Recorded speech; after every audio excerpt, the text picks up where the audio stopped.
Welcome back. This is the landscape project, the very same level as before, and it looks like I turned off my existential height fog because you can see how huge this environment is, and if you have the fog turned up too high, you can't see very far. But here's our little guy. Slow down, Haas. There we go. And I wanted to demonstrate foliage generation for you, so I created a Dr. Seuss tree in the modeler. And here's the tree. So it's a big tree, and it's extremely weird looking, right out of Dr. Seuss's Nightmare. And so we're going to use this guy as our tree to start with. And as you'll recall, we had DZ trees to use, but I want to show you the method using a static mesh to begin with. I created there's a static mesh folder, and this is the static mesh folder with Dr. Seuss tree in it. And here's my foliage folder.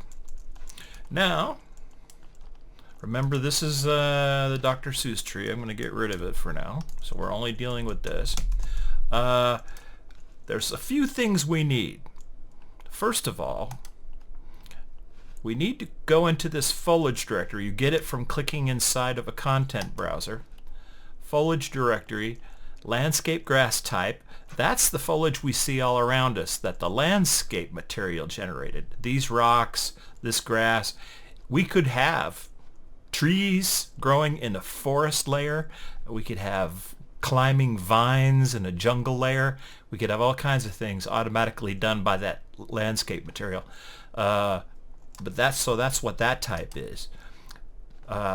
We also need static mesh foliage, because static mesh foliage underscore tree, because that is all foliage is a static mesh.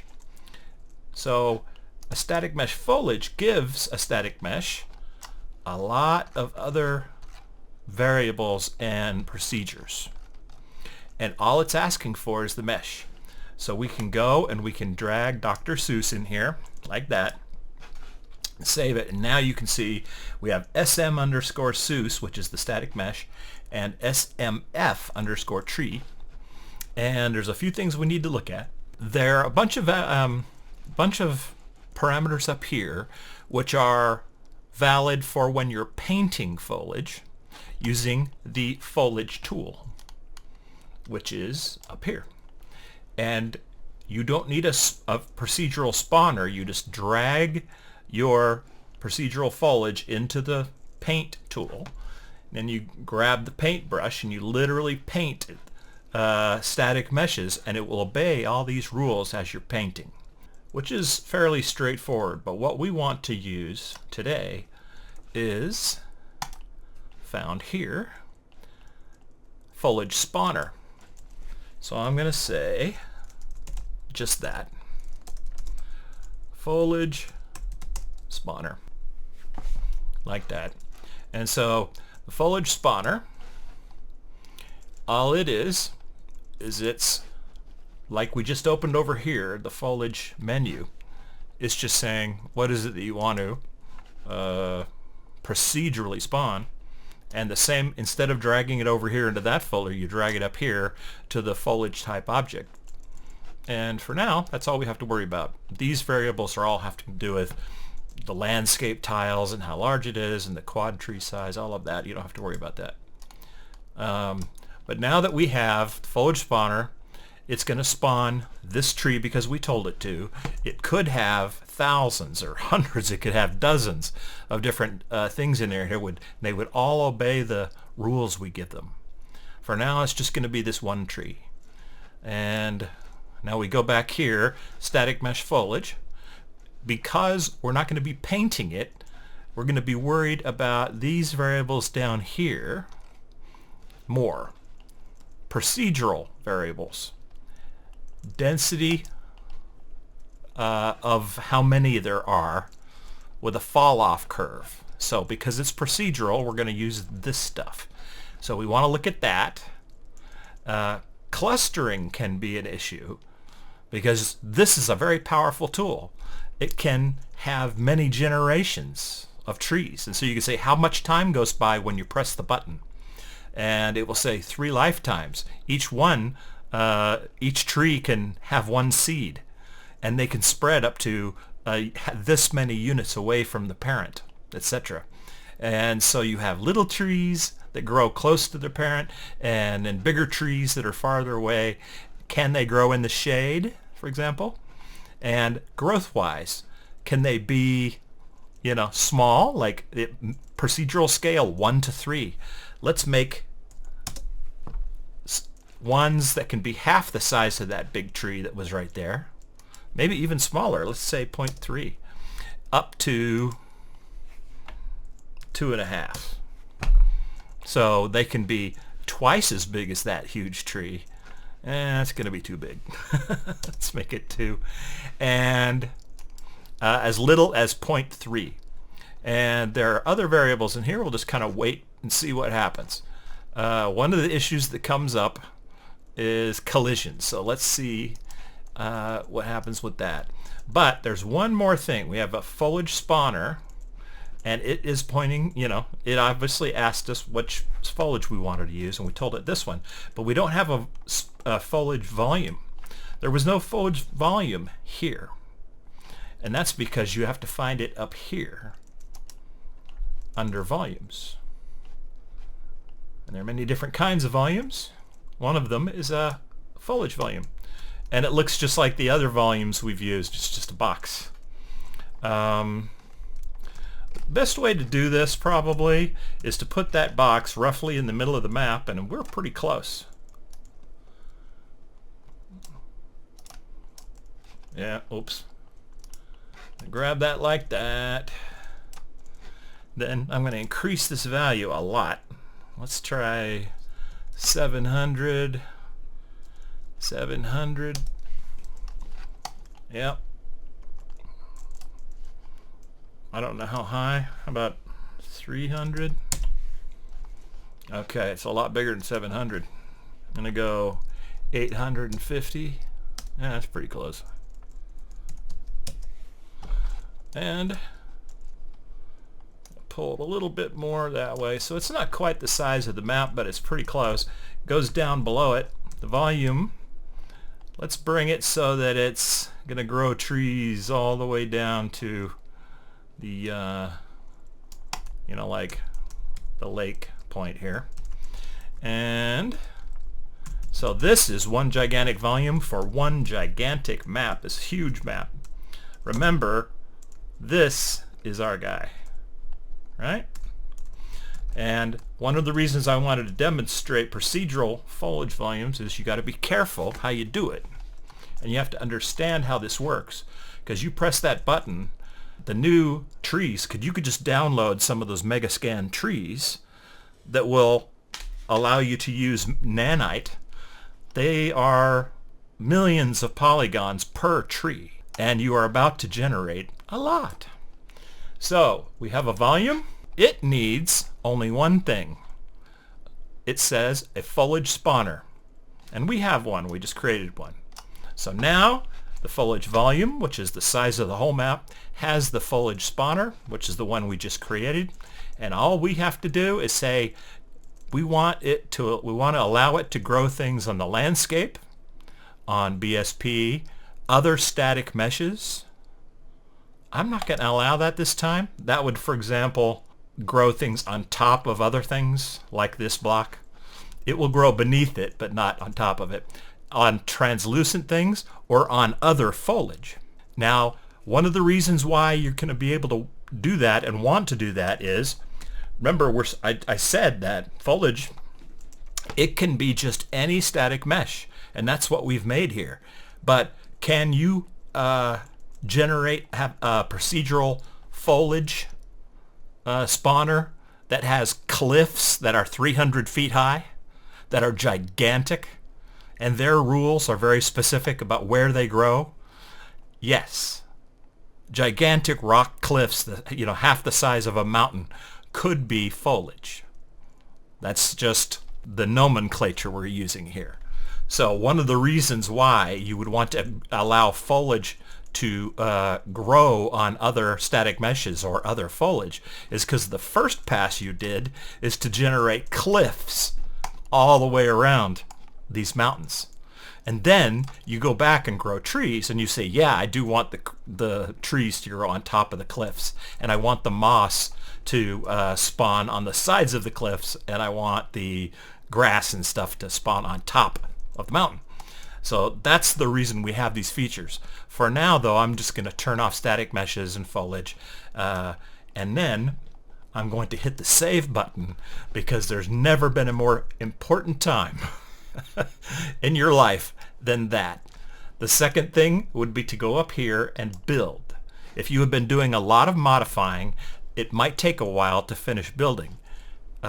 This could be one thing which will peg the meter on your RAM if you're not careful. There's a lot of reasons why this is a nightmare, and that's the way why I'm teaching it that way instead of the way people normally do, where they just throw a bunch of really great looking trees in there and then they edit out the point where their machine crashed. But now that we have it all ready, I'll click simulate, and I think we have a few trees. Should we back up? Yeah, there's a few trees here. They're growing crazy wacky all the way up the mountainside, and that is a big forest. We could probably do the calculation here and figure out how many there are, but that's pretty nuts. Now, one of the reasons that happened, we used the fall off curve. Let me go back to home because I can't even see the guy. Yeah, right here. Is that collision thing I mentioned. Let me open up this right here. It has a density fall off, but the collision radius is 100, which means these trees can be so huge. There's little ones in here too. There's a little baby one right there. But they're growing over the top of each other. They're too close together. And the collisions, if you don't want it that way, you say, no, those trees aren't going to grow that close together. So I'm going to change this to 500, and I'm going to leave the shade radius at 100, which means a little one could grow within 100 of the parents, where the seed came from. But the other big ones aren't going to start growing until they're at least 500 away, which should give us a better number. Now we go back to the procedural foliage volume and re-click the simulate button, and much better. We only have one kind of tree right now. Normally I would create some, for example, I would go and say, you never see trees exactly like this. There's always something growing up around it, certain kind of roots or moss or other kind of bushes and trees. That is a typical issue that an art director would spot, as they say, it's really obvious here where the tree is matching the terrain. We need to correct for that sort of thing. The other thing is, looks like these things are growing according to the normal of the polygon on the landscape. That's why they're all wacky looking. Trees don't normally grow like that. This particular polygon that it chose is pointing that way, and this one is pointing this way. So I'm going to go in to our tree and see, yep, align to normal. We don't want to align it to normal. Z offset right here is, do you want it to sink into the ground or be sticking up higher above the ground? And we could, we've got, it looks like these guys are kind of sinking into the ground a little bit. What if I said 25? That's not very much, but they'll vary by a value of 25 higher than this as we go. Then how high? Altitude. How far down? How high up? And how high a slope angle? So Can they grow on really steep slopes? That's why there's no trees growing on the slope here, but we could probably make it larger. We could probably go to 70. You know, we're from Utah. We know that trees grow on really steep slopes like that. So we've made those two corrections. We go back in here, and now our trees are growing like we are used to seeing them, right? Go back in here and find our guy. And so we've created something realistic. Now we can go over here and see, okay, yeah, up here in the snow line, you know, we could have a different kind of tree. So the pine trees grow way up to here, and they can grow really thick because they can handle the snow. And down here you have different kinds of trees, you have different kinds of bushes, and then down here by the water, maybe it's the ocean. It turns to sand, different kinds of rocks, all of that. Foliage is just a word. It doesn't mean that it's necessarily trees or vegetation. It's any static mesh that you want. It just happens that I made these weird Dr. Seuss telephone poles. But it could be anything. And that is the point. And so, that is the first pass of how to do foliage, is to solve the problem of understanding these basic features, because there are so many variables in the volumes, in the spawners, and in the static mesh foliage themselves. We only touched a tiny percentage, and we didn't go and paint, and we didn't worry about clustering, and we didn't do 14 different ones at a time. I would highly recommend that you do these by creating some of your own. Create some rocks, which are nothing but just go up here and say basic shape, sphere, you know, and make a static mesh and call it rock. And then you could go into the modeler and sculpt it a little bit so it looks like a rock, just to get the hang of it. Then you would create another static mesh in here, this way, and create static mesh foliage, so SMF_rock. Then you would go into the foliage spawner, you would say, yep, I want another one. And in here you would select SMF rock. For right now, I'll delete it. But you would create rock, and the rock would be much different. It would be tiny. There would be tons of them, like this. As a matter of fact, we have static mesh rocks right here, where you know they are in the content folder somewhere, because the landscape material is using them. So these we can go define as our rocks if we want, and you can see these can grow anywhere, and they do call it grow. So that is a foliage type 2. It's just really misnamed. That is the way I highly recommend you experiment with foliage. Tons of reasons. As minute you try to do this number, you know, you really run into trouble. But this particular method, what I'm doing now and showing it to you this way, does solve the problem. And we can now go into DZ trees, for instance, go to meshes, aspen tree. Nope, wait a minute. Pine tree. There we go. I can go here. I can go duplicate. I can say SMF and underscore pine. We're going to open that. We're going to replace the SM Seuss with SM Pine, like that. We're going to make the same changes here we did in the other one. It already has them. That's why I copied it. A distance of 500 from each other. Let's see how big that tree is relative to our guy. And our guy is there. So there's the pine tree. They look pretty darn huge. So let's make it 1 for the tallest and 0.2 for the baby trees. All right. and say the max size under procedural values down here to 0.2 all the way to 1 for our pine tree. And I've got the collision corrected, and I have the average or align to normal turned off.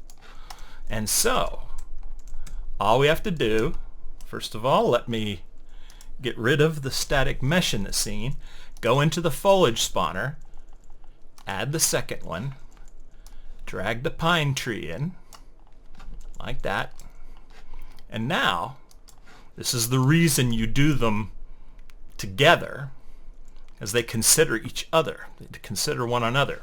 So I go into the procedural foliage volume,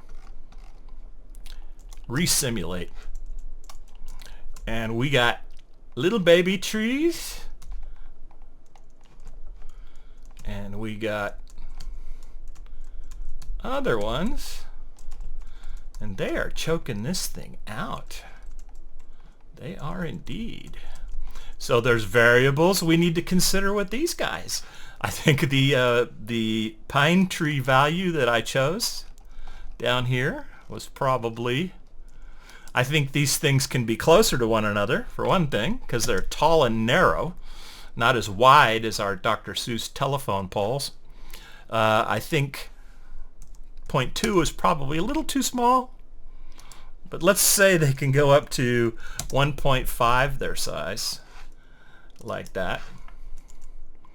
And just so, now that we know that these are working, I'm going to go, let's see what other trees we got. We got we got palm trees, cork oak, and aspen. Let's do a cork oak with a bunch of leaves on it. So we're going to go to our Seuss tree. We're going to put the static mesh in here. Oh, hope I don't crash. Like that. And it will automatically put those everywhere that the Seuss tree was. And it will include our pine trees, like this. And you start to see that these are, yes, those are just static meshes. Where does the wind come from? Where does the motion? How do the branches swaying? Well, that's next. I'll show you. We can work all this out. One of the great things we can do, for example, right now, they have no real variation in like leaf color and trunk color and that sort of thing. But we can build that into the materials of these and say change randomly by region, change by altitude, and other things like that. We can also go into these meshes and say these particular trees, cork or whatever it was called, they only grow down here. Once it starts getting high altitude, they stop growing and another kind grows. And then we can have much thicker forest of pines, and then a different kind of pine that grows here and up into the highest portions of the mountain. All of that, plus creeping vines, grass, different types of grass, different types of rocks. And then wherever you have trees, you have the broken branches of old trees. You have old stumps, burned out tree debris, fallen leaves everywhere. And each one of these trees could be programmed to have leaves fall when you want to. You can even have it so that if the wind variable in the level blueprint increases to a certain point, they will start emitting leaves in the direction the wind is blowing. Which means if you're down here, in a windstorm, the trees will start leaning in the direction of the wind, and their leaves will be blowing by you, and all of that will be happening. And it gets much more detailed. But like right from here, you say, yeah, well, that's a lot of trees, and then there's, clearly, they're kind of small looking from this point of view. But the minute you go zoom back into our character, you can see, no, these trees are those are genuine decent sized trees. They could easily be larger. So if we go in here, if we wanted to, we could say those can be 3 times that size. And we can also go to this pine tree and we could say density per 1 KU. So we can increase that if we wanted to. And we can, if we wanted, we can increase the size of those pine trees to be gigantic. Maybe we're in Northern California. Go back to our procedural foliage volume, resimulate. Oh yeah. And see, like what I was saying about the trunks of the trees and that sort of thing. A normal person just looking at the scene would know there's something wrong with it, but they wouldn't realize that the similarity in the colors of these is too great. The similarity in the ratio of each tree is too close together. All those sorts of things are the kind of problems you would adjust. The beauty of it, though, is when we did that, the minute we pressed simulate, it created an instanced foliage volume. And if you will recall, with the second week's lesson, when I was talking about referencing and instances, there's really only 2. So the way we handle that in memory is we only have 2 in memory. It's just where they are and under what rules do they exist, etc. And that's why this system, the full SMF system, is so complex. But this instance foliage actor here, we could have 4 of them. 1 for pine trees, 1 for rocks, 1 for bushes, and 1 for something else. But you just turn that off. And then you get all of that speed back. And so this is an awesome way to work. If you wanted to create an ocean right here, like you would say, this is the ocean, not so much a lake, but this is where the ocean begins. All the foliage that happens below the water line would be seaweed, kelp forest, all kinds of things that would be completely different than what you'd have above the water. And so you would put the procedural volume down with the top of it being at sea level, going down as deep as the ocean is at that point. You could have things growing on top of that grows on top of a huge castle structure or something here. But you have to understand the features of it. Otherwise, it will bury the needle on the RAM and the CPU, and all kinds of things will go wrong. And should allow us to do the new nanite-based tree stuff, which is not quite released yet. But if we turn back on our foliage actor, you can see we now have a substantial scene. But the minute I turn on volumetric light, we have light streaming through the fog, as we stand under a tree, depending on where the sun is. So those calculations can get quite extreme. What if we move the sun over for a sunset here? You get the idea? So we have fog here, but I don't have the fog shadows working. And if we had fog shadows working, with the light over here, you would see the God rays coming through the trees at this point, depending on where we are. Realism is in the artist's mind. This could be anything and be real. That's one of the things I liked about the first Avatar movie, inspired by Roger Dean's artwork. Not realism, but realistic. Beautiful. So that is what I wanted to show you first. And we're not done with this. We're just going to move to other things for a little while, but I wanted to show you the entire process of landscaping. And I will follow this up with one short video, what I think is probably the best landscaping system that I have found that is able to handle all of the new features that we don't have turned on here. I will show you that probably Wednesday.